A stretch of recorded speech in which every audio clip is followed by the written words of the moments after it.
प्रिय छात्राओं, आज हमारी क्लास को कंटिन्यू करते हैं। तो अभी हमने देखा कि कीट विष का इन जनरल हमने देखा, आयुर्वेदिक व्यू हमने फिनिश किया। उसमें लास्टली हमारा था दशांग अगध। ये ड्रग हम एज ए लेपा और एज ए इंटरनल एडमिनिस्ट्रेशन हम हर कीट पॉइजनिंग में कर सकते हैं। किसी भी प्रकार का कीट हो, इस ड्रग को हम यूज कर सकते हैं। ये हमने देखा था। अब हम थोड़ा सा मॉडर्न एस्पेक्ट में आएंगे आज। तो ये एक्चुअली क्या है, इनका मॉडर्न एस्पेक्ट बहुत ब्रीफली हम समझेंगे। तो मॉडर्न पर्सपेक्टिव, ये इंसेक्ट्स। तो इंसेक्ट्स का मॉडर्न पर्सपेक्टिव क्या है कि ये बहुत समय से ये इंसेक्ट छोटे छोटे हैं, 3 to 30 million unique type of bugs ये अब हमारे पूरे वर्ल्ड में पाए जाते हैं और ये काफ़ी समय से हमारे वर्ल्ड में है। तो ये घूम फिर के ये मॉडर्न जो साइंटिफिक क्लासिफिकेशन है उसमें ये आर्थ्रोपोड में आते हैं। तो आर्थ्रोपोड्स आर डिस्क्राइब्ड, आर्थ्रोपोड्स मैं बता दूं आपको, इसमें ज्वाइंटेड होते हैं। जितनी भी चीज़ें जुड़ी हुई लगेंगे, डिसेक्ट मिलेंगे, अलग अलग पार्ट ऐसा लगेगा आपको जोड़े हुए हैं। ये इसकी खास बात है आर्थ्रोपोड्स की। तो arthropods are described by a fragmented body, मैं बताया खंडित बॉडी होती है, secured by a jointed outside skeleton. Outside skeleton जैसे जोड़ा गया हो ऐसा इसका इनका स्ट्रक्चर दिखेगा, with combined jointed members on each portion. आप देखेंगे पैर या जो भी है, स्टिंग है, ये सब ऐसा जुड़े हुए लगेंगे। And a complex sensory system with A dorsal mind, और इसके माइंड से भी सेंसरी सिस्टम वगैरह सब जुड़ा हुआ दिखेगा आपको। Connective nerves going around the front, connective nerves सामने से जाएंगी, end of the stomach related track तक जाएंगी, स्टमक तक जाएंगी। And ventral nerve line with A ganglion in each body fragment, और वेंट्रल नर्व जो है गैंग्लियन तक जाएगी ईच फ्रेगमेंट में, हर हिस्से में, खंड में। एंड ओपन सर्कुलेटरी फ्रेमवर्क मिलेगा इसमें, with A dorsal heart into which blood courses through combined opening. इसमें पीछे तरफ हार्ट मिलेगा और ओपन इनका सिस्टम मिलेगा, जिसमें ब्लड किस में थ्रू कंबाइंड ओपनिंग के थ्रू जाता है। फिर देखेंगे an extraordinary lessened body hole, coelom भी मिलेगी, extraordinary lessened body hole coelom हमको मिलेगी। फिर उसके बाद क्या होगा, since the jointed exoskeleton acquires development of the living being it must be shed occasionally. ये पूरा जॉइंटेड ऐसा कवर रहेगा और ये कभी कभी शेड रहते, कवर रहते हैं। दिस वंडर कॉल्ड शेडिंग और एक्डाइसिस, और इसकी जो शेडिंग वाली प्रोसेस है, जो बाहरी जो आवरण है वो निकलता और रहता है, उसको हम कहते हैं ecdysis. Is a trademark highlight of phylum, it licenses fast development in size, ये बहुत जल्दी आकार में बड़े होते हैं। And critically changes is body frame इनका बड़ा जल्दी चेंज होता है। अनटिल द न्यू एक्सोस्केलेटन, जब तक न्यू एक्सोस्केलेटन नहीं आ जाता तब तक चेंज होता रहता है। Discharge by the creature has solidified, और इससे जो डिस्चार्ज वगैरह भी होता है और ये थोड़ा सा सॉलिड होते हैं। आर्थ्रोपोड्स आर मोस्टली अर्थली, ये जमीन पर ही रहते हैं। Yet amphibian delegates are notable. तो बहुत ब्रीफली हमने एक समझा है, आर्थ्रोपोड्स ग्रुप में आते हैं ये। आर्थ्रोपोड्स मतलब होता है इनमें जो स्ट्रक्चर्स होते हैं वो ज्वाइंटेड होते हैं बाहर की तरफ। इनको इन जनरल आप देखेंगे स्ट्रक्चर तो ऐसा लगेगा जैसे वहाँ से जोड़ा गया हो ऐसा। तो इसके हर पार्ट में, हर हिस्से में ऐसा ही अरेंजमेंट रहता है। अब इसके मॉडर्न क्लासिफिकेशन में हम देखेंगे तो there are 20 orders of insects, मतलब 20 इसके ऑर्डर ओनली इंसेक्ट के हैं, मतलब इतने टाइप के इंसेक्ट्स हैं। जैसे कुछ एग्जांपल हम देख लेते हैं। आर्कियोग्नेथा, इसमें जो है क्या आएगा, रॉक होपर्स वगैरह आते हैं इस ऑर्डर में। फिर देखेंगे थाइसे न्यूरा, इसमें सिल्वर फिश आती है। ओडोनेटा में हम देखेंगे तो इसमें डेम सेल्फ्लाइज आती है। और फिर इसी प्रकार से एफी मेरोपेट्रा में हम देखेंगे तो मे फ्लाइज आती है। फिर इसी प्रकार से आप देखेंगे क्रिकेट्स आता है ऑर्थोपेट्रा में, ईयरविक्स आती है डर्माप्टेरा में। और इसी प्रकार से हम कॉकरोचेस, ये देखिए कॉकरोचेस हम देखेंगे तो ब्लेटोडिया में आता है, इस ऑर्डर में आता है, ब्लेटोडिया में कॉकरोच आता है। टर्माइट्स आते हैं आइसोप्टेरा में।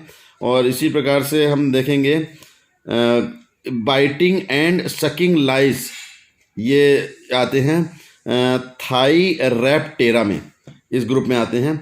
फिर फ्लाइज किस में आते हैं, डिप्टेरा, जितनी भी पतंगे या जो भी उड़ते रहते हैं वो सब डिप्टेरा के अंतर्गत आते हैं। इस प्रकार से इसका ये ऑर्डर है। इंसेक्ट्स हम देख सकते हैं, साइफोनेप्टेरा में आते हैं इंसेक्ट्स।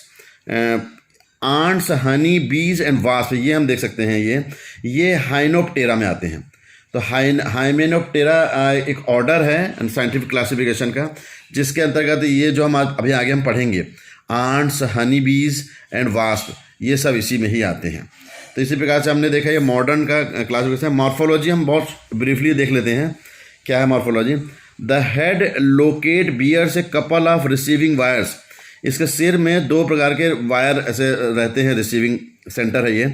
एक कपल ऑफ मैंडिबल, मतलब एक जोड़ी मैंडिबल होता है, and 2 sets of altered maxillae framing the mouth part, इसका मैग्जिली जो है माउथ पार्ट को बनाता है, ऐसा बताएं। The stomach area is well set off from the thorax, stomach जो है थोरैक्स से मिला हुआ ही रहता है। And has no extremities with the exception of diminished ones that are adjusted as conceptive organ, वो मिला हुआ हिस्सा रहता है थोरैक्स और स्टमक।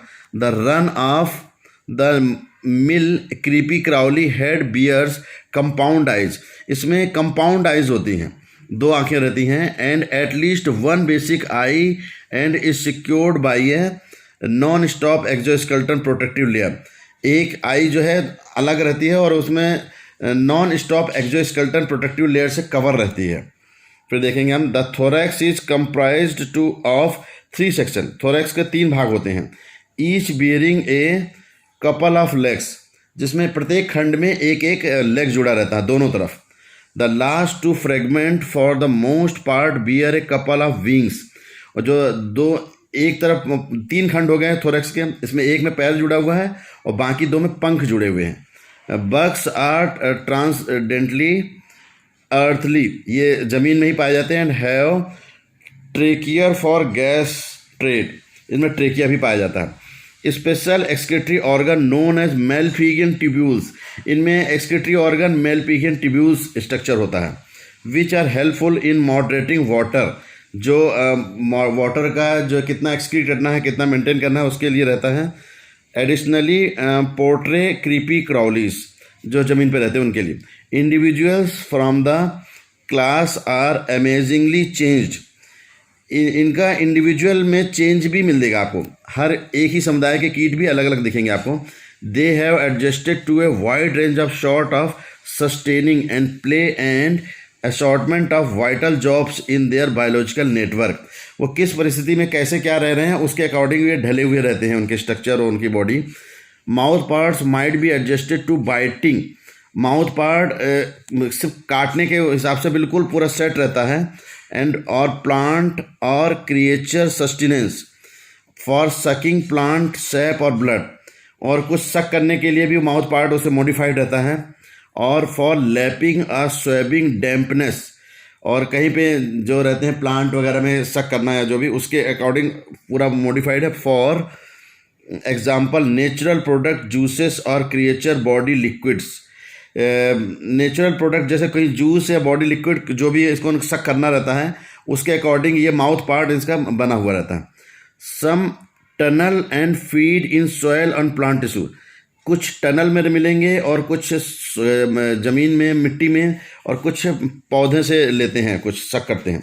सम आर स्प्रिंटर्स और जंपर्स दैट फीड एट और close to the ground level, और कुछ ज़मीन पे लेवल पे ये काम करते हैं। And other feed on the wing, और दूसरे जो है पंख से उड़ने काम भी करते हैं।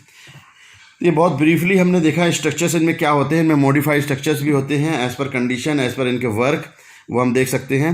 और इसमें सारे छोटे छोटे सारे कीट आते हैं जो अभी हमने देखा था ऑर्डर में, वैसे देखें। तो अब हम थोड़ा सा देखेंगे ये पॉइजनस और नॉन पॉइजनस इंसेक्ट्स में क्या डिफरेंस, कौन कौन से आते हैं। तो देखिए ये पॉइजनस है, वेनमस हैं, स्टिंगर्स हैं। स्टिंगर्स मतलब ये स्टिंग छोड़ते हैं, कुछ हिस्सा जो है स्टिंग का छोड़ते हैं, एक नुकीला हिस्सा जो रहता है उनका। तो उसमें आते हैं बीज, मधुमक्खी हम जानते हैं, वास्प ये हम जानते हैं, हॉर्नेट्स ये हम जानते हैं, येलो जैकेट्स और फायर आंट्स, ये सब आते हैं वेनमस में। ये स्टिंगर्स होते हैं, ये अपना स्टिंग कुछ हिस्सा और नुकीला हिस्सा जो भी हमको पिंच करते हैं उसी को छोड़ भी देते हैं वहीं पे। तो ये स्टिंग वाले हो गए, और ये बाइटर्स हैं, ये काटने वाला काम करते हैं। तो काटने वाले ये स्टिंग नहीं छोड़ते, ये सिर्फ काटने, जैसे जो हम फील कर सकते हैं, जैसे मॉस्किटोज़ है, ये बाइटर्स में नॉन पॉइजनस है, लेकिन ये सारे फ्लीज है, टिक्स है, लाइस है और स्कैबीज है। तो ये सारे क्या हो गए, बाइटर्स हो गए, ये बाइट करते हैं। और ये क्या करते हैं, स्टिंगर्स होते हैं, स्टिंग से वेनम छोड़ते हैं हमारे बॉडी में, इसलिए ये पॉइजनस होते हैं। ये स्टिंग का यूज नहीं होता इनमें, सिर्फ ओनली बाइट करते हैं, इसलिए ये नॉन पॉइजनस में आते हैं। अब हम इनके लक्षण देखेंगे, सिम्टम्स देखेंगे, क्या सिम्टम्स डेवलप होते हैं। जैसे कि पेन है, तो पेन में, पॉइजनस में पेन हमेशा मिलेगा। मतलब अगर किसी हनी बी वगैरह ने वेनम स्टिंग किया है तो पेन आपको मिलेगा, इसमें नहीं मिलेगा। इसमें रेडनेस जो है इसमें मिलेगी, कैन बी रेडनेस पॉइजनस में, और इसमें भी मिल सकती है कभी कभी। फिर इचिंग, इसमें कभी कभी इचिंग इसमें हमेशा होगी। मतलब यहाँ इचिंग मान लें पेन होगा हमको नॉन पॉइजनस में, और इचिंग होगी नॉन पॉइजनस में, ये एक ज़रूर मिलेगा, वो हम फील कर सकते हैं मॉस्किटो बाइट के बाद। स्वेलिंग हमको मिलेगी इसमें भी, ये पॉइजनस में, नॉन पॉइजनस में कभी कभी थोड़ी बहुत। एलर्जिक रिएक्शन हमको इसमें ही मिलेंगे, किस में, पॉइजनस में, क्योंकि पॉइजन की वजह से ही एलर्जिक एक्टिविटी होती है, एलर्जिक रिस्पॉन्स होता है बॉडी का, इसमें रेयर मिलेगा हमको। तो ये इस प्रकार से हमने देखा, दो प्रकार के हैं, एक स्टिंग वाले जो नुकीले हिस्से, प्रोजेक्टाइल हिस्से से वेनम छोड़ते हैं और उसी से पंचर भी करते हैं हमारी स्किन को, और दूसरे जो है सिर्फ बाइट करते हैं। तो बाइट वाले उतने खतरनाक नहीं जितने कि स्टिंग वाले हैं। अब the difference between bite and sting थोड़ा सा हम देख लेते हैं। The distinction are because of the idea of the chomp और sting, venomous creepy crawlies assault as a barrier instrument. तो जो इंसेक्ट होते हैं उनमें एक इंस्ट्रूमेंट जैसा एक स्ट्रक्चर होता है, जैसे हम स्कॉर्पियन में देख लीजिए या किसी में भी देख लीजिए, infusing difficult poisonous venom through their stingers. ये मेन बात है, जो स्टिंग रहता है वो अटैच रहता है पॉइजनस वेनम के साथ, पॉइजनस ग्लैंड के साथ, तो ये ही खतरनाक है, इसलिए ये पॉइजनस होते हैं। Non poisonous creepy crawlies nibble and as a rule infuse hostile to coagulation salivation.